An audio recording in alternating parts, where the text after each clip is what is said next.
My question is, if I'm the lawyer and I'm receiving a fee for the advice, are there any ways that you can interrupt my business, or are you confined to pursuing the person or the company that is themselves avoiding the payment of So tax? you're talking about a lawyer in Australia? Yeah. I bet they'd like to. I was going to say, we would love to do that, but there are so many restrictions around law firms and privilege and clients and just giving legal advice. We couldn't go through it here, the problems we have, but Michael will touch on some of the ones that it really is a difficult thing. The shields, the barriers that get put up is just... But there are laws. Does that need to change? Well, Michael, do you want to... But there are laws for promoting a fundamental legal privilege around confidentiality. Perhaps you want to go there. Issues.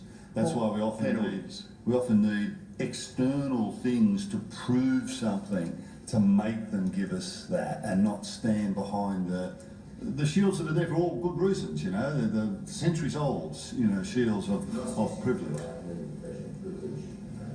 Well, no, but often that does, it's a barrier, even though unless we've got really, really solid other evidence to take something to court, yeah. If you go back and look at some of the project we can do, a number of lawyers have gone to jail. So straight away, if a particular lawyer facilitates or is a conspiracy in relation to an offshore tax crime, it's a criminal offence, and a number of them have gone to jail. I can't actually work out how many of the 46, but a big percentage of that was facilitators, accountants and lawyers. And then also, because so it is a criminal offence, and also it has been more difficult, but we do have promoter penalty laws. So if it's about promoting schemes, so again, if a lawyer is heavily involved in promoting schemes, there's some pretty serious sanctions in around that.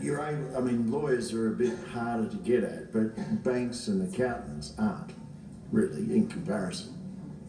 You've got penalty laws for those as well. Yeah, look, even legal professional privilege doesn't attach to advice given for the purpose of committing a crime.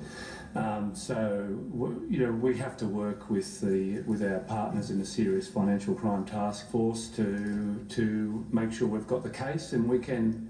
But you've won cases, haven't you? You've won cases. Yes, won cases. But also, part of the problem is we get these blanket claims of legal or professional privilege across every document, everything, right? And that might take a year to sort through what legitimately that claim can be made over through a court process, or even longer than a year, because they just do a blanket claim. This is all subject to privilege. And we argue, well, that bit can't, because we think it was either criminal behaviour or unlawful behaviour. Senator Dastiari